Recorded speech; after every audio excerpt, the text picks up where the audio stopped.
السلام علیکم، بسم اللہ الرحمن الرحیم۔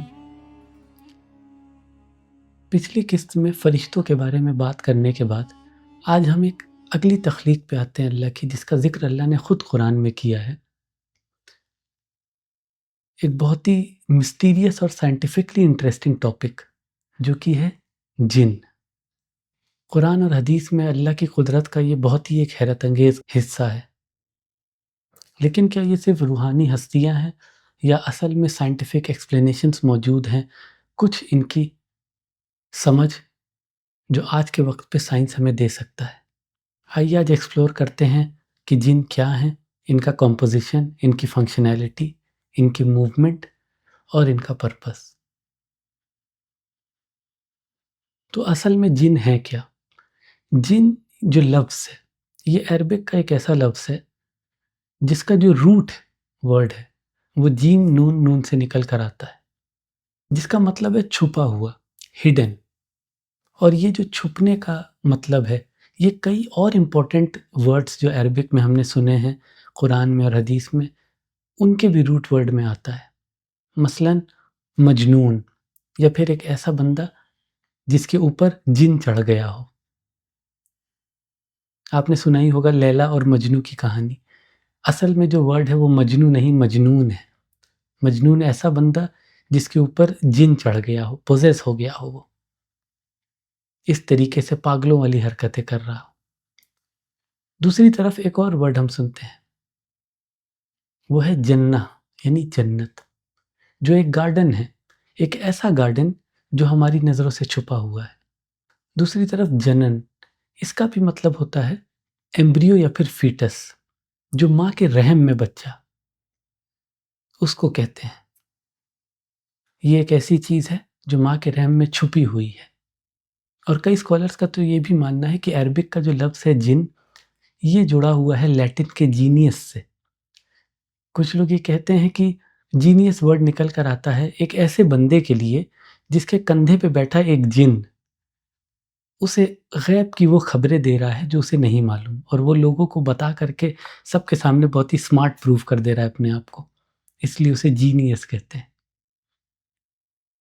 قرآن میں دیکھتے ہیں جن کا کانسیپٹ۔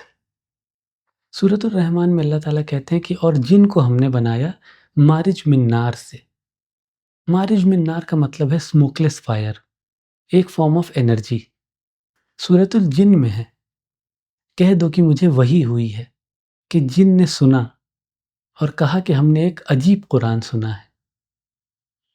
یہ جنوں کی کوگنیٹو ایبیلٹی کو دکھاتا ہے، سوال کرنے کی، سمجھنے کی چیزوں کو، ایک عقل۔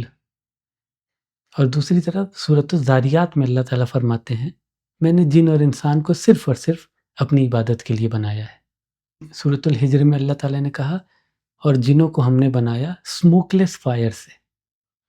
اس پہ جو ٹریڈیشنل تفسیر ہیں کچھ، اس میں سب سے پہلا موقف جو ہے وہ حضرت ابن عباس رضی اللہ عنہ کا ہے۔ ان کا کہنا ہے کہ جن اسموکلیس فائر سے بنے ہیں، یہ ایک روحانی اینٹیٹی ہیں جو غیب میں آپریٹ کرتی ہیں، غیب میں رہنے والی، غیب میں کام کرتی ہیں، ایک ایسی مخلوق جو ہماری نظروں سے اوجھل ہے۔ دوسری طرف امام طبری کہتے ہیں کہ مارج من نار ایک بہت ہی ہائی انرجی سٹیٹ ہے جو کہ انویزیبل ہے اور ڈائنامک ہے۔ امام القرطبی کا کہنا ہے کہ جو جن کی سمجھ ہے وہ انہیں ایک سینٹینٹ بینگ بناتی ہے، ایک خلائی مخلوق بناتی ہے، ایک ایلین ریس بناتی ہے ہمارے لیے، اور یہ بھی اللہ کے حکم کے اندر ہی ہیں جیسے تمام دوسری مخلوق ہے۔ اس کے کمپوزیشن کو ہم دیکھتے ہیں کہ یہ کس چیز کے بنے ہیں سائنٹیفکلی۔ جو اسموکلیس فائر ہے وہ پلازما کے برابر ہو سکتا ہے، ایک آئونائزڈ گیس جو کہ چارج پارٹیکل سے بنی ہے، جیسے کہ بجلی ہوتی ہے۔ پلازما فزکس ریویو کہتا ہے کہ پلازما ایک ایسا اسٹیٹ آف میٹر ہے جو کہ بہت ہی انرجی رچ ہے، اور یہ الیکٹرو میگنیٹک ویوز ایمٹ کرتا ہے، اس میں سے الیکٹرو میگنیٹک ویوز نکلتی ہیں، اور جب یہ الیکٹرو میگنیٹک ویوز نکلتی ہیں تو یہ انرجی ٹرانسفر کرتی ہیں، یہ الیکٹرو میگنیٹک فیلڈز بناتی ہیں، اور پھر وہ انرجی ٹرانسفر کرنے میں مدد کرتا ہے، جیسے کہ وائرلیس چارجنگ ہوتی ہے۔ جن شاید ایسی ہی کچھ فیلڈز کے ذریعے کام کرتے ہیں۔ جنس کے بارے میں لوگوں میں بہت زیادہ مسکنسیپشن ہے۔ لوگ سوچتے ہیں کہ جن کچھ بری روحیں ہیں یا پھر بھوت ہیں۔ کچھ تو یہ کہتے ہیں کہ یہ مردوں کی روحیں ہیں۔ یہ تمام خیالات بالکل ہی غلط ہیں۔ یہ اللہ کی ایک مخلوق ہے جیسے کہ ہم۔ ان کو اللہ نے جسم دیا ہے اور فری ول دی ہے، اختیار دیا ہے۔ ان کے اندر شعور ہے، یہ اچھا برا چننے کی سمجھ رکھتے ہیں۔ یہ اسلام قبول کر سکتے ہیں یا قبول کرنے سے انکار بھی کر سکتے ہیں، اور اسی وجہ سے ان کے جو اعمال ہیں ان کا حساب ہوگا قیامت کے دن، جیسے کہ انسانوں کا ہوگا۔ یہ ایک مقصد کے لیے بنائے گئے، جیسا کہ اللہ نے کہا ہے کہ اور میں نے جن اور انسانوں کو بنایا صرف اپنی عبادت کے لیے۔ یہ کھاتے پیتے ہیں، اولاد بھی پیدا کرتے ہیں۔ ان کی زندگی ایک سائیکل میں چلتی ہے، جیسے تمام انسانوں کی، جانوروں کی ہے، پرندوں کی ہے، پودوں کی ہے۔ لیکن ایک چیز ان میں خاص ہے کہ یہ انسانوں سے کئی زیادہ گنا لمبی عمر پاتے ہیں۔ یہ سپیڈ میں اور طاقت میں بھی انسانوں سے آگے ہیں۔ یہ ہمیں دیکھ اور سن سکتے ہیں، اور کچھ کے پاس اللہ نے قوت دی ہے انہیں انسانوں کو اثر انداز کرنے کی، کسی طریقے سے انسانوں کو افیکٹ کرنے کی، وسوسہ ڈالنے کی، اور ان جنوں کو کہتے ہیں شیاطین۔ کچھ عرب روایتوں میں آتا ہے کہ جن اس زمین کے پہلے باشندے تھے اور ایک وقت پہ اس پہ حکومت بھی کرتے تھے، جب انہوں نے ہن اور بن نام کی دو مخلوق کو شکست دی۔ امام طبری کہتے ہیں کہ زیادہ تر اسکالرس کا یہ ماننا ہے کہ جن آدم سے پہلے بنائے گئے۔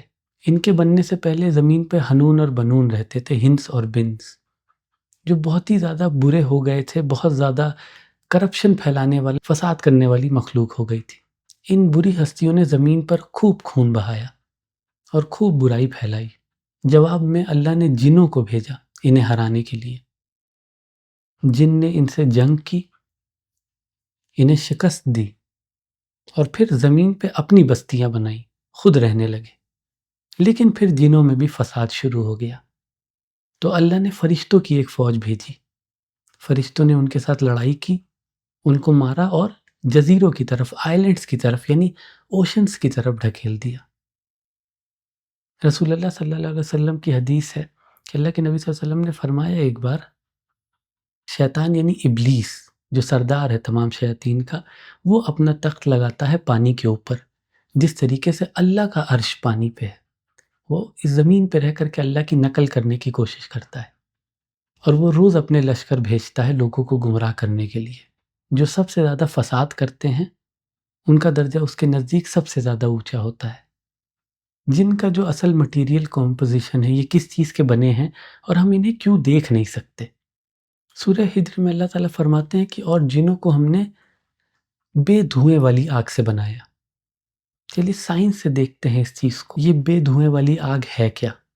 ہمارا جو سن ہے، جو سورج ہے، اس کا جو سب سے باہری طبقہ ہے کروموسفیئر اور کورونا، اس کا ٹیمپریچر ہے 4000 ڈگری سیلسیس۔ پھر آتا ہے فوٹوسفیئر جو کہ کورونا کے نیچے ہے، وہاں پہ ٹیمپریچر ہے 5700 ڈگری سیلسیس۔ فوٹوسفیئر کے نیچے ہے پلازما انٹیریئر، وہاں پر ٹیمپریچر چلا جاتا ہے 30,000 ڈگری سیلسیس تک۔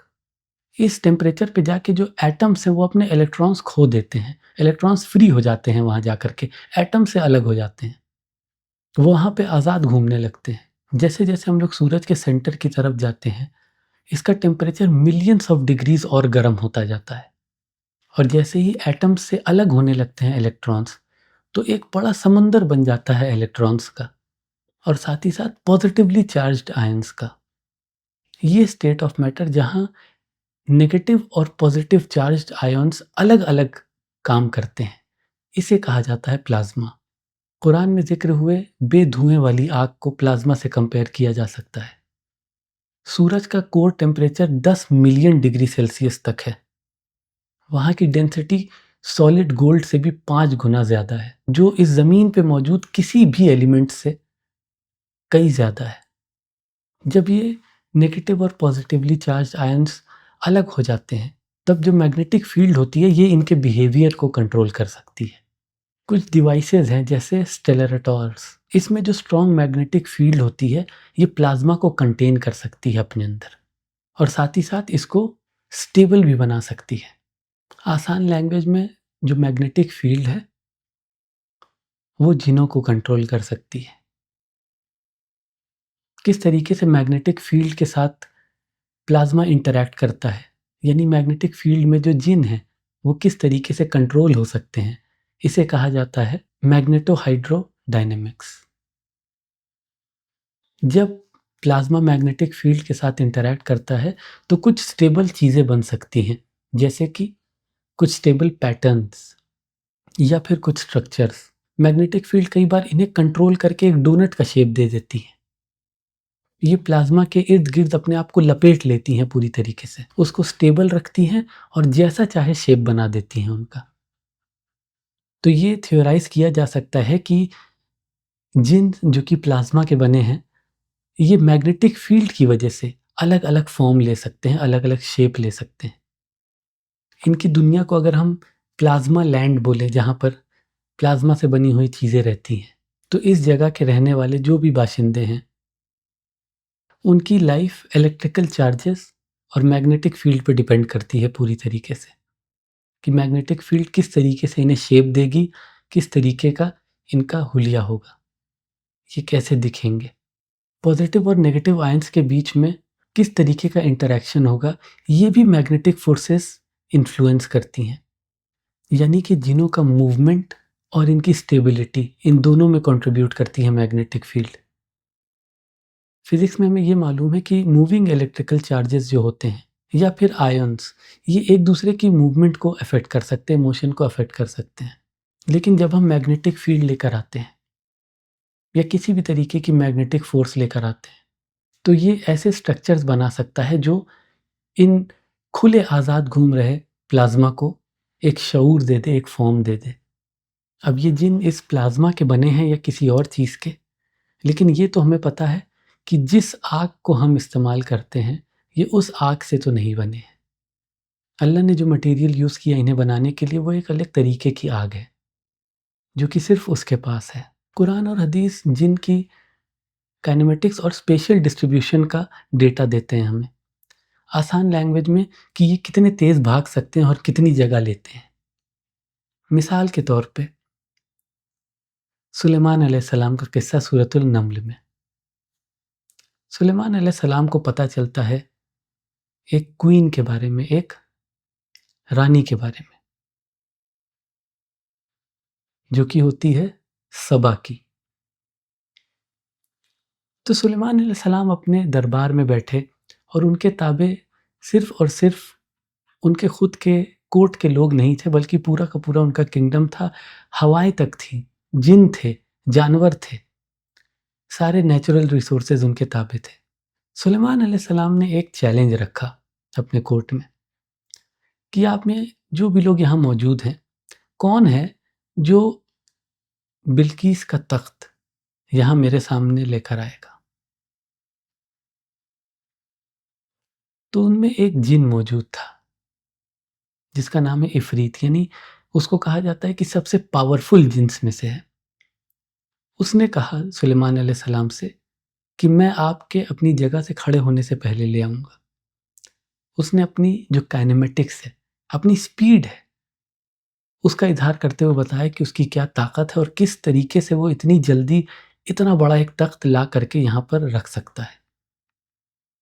جو پلازما پارٹیکلز ہوتے ہیں یہ لائٹننگ سپیڈ سے چلتے ہیں، یعنی 2,70,000 مائلز پر آور.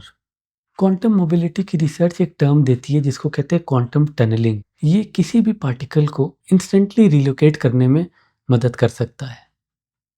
تو ہو سکتا ہے کہ کوانٹم ٹنلنگ جیسی چیز کا استعمال کرتے ہوئے جن فوراً عفریت اس تخت کو ایک جگہ سے دوسری جگہ لانے کے قابل رہا ہو. اب بات آتی ہے اسپیشل ڈسٹریبیوشن کی، یعنی یہ جگہ کیسے لیتے ہیں. پلازما فیلڈ اسپیشلی ڈیفیوز ہوتے ہیں، اس لیے جن کی پریزنس الیکٹرو میگنیٹک ڈسپرشن کی وجہ سے ہر جگہ ممکن ہے. جیسے کہ ریڈیو ویوز، آپ کہیں بھی ہوں، ریڈیو ویوز وہاں کسی نہ کسی فریکوینسی کی ہوتی ہے. آپ کے ٹیون کرنے کی بات ہے کہ آپ کے ریڈیو پہ ٹیون کرنے پہ کون سی فریکوینسی پکڑ رہی ہے.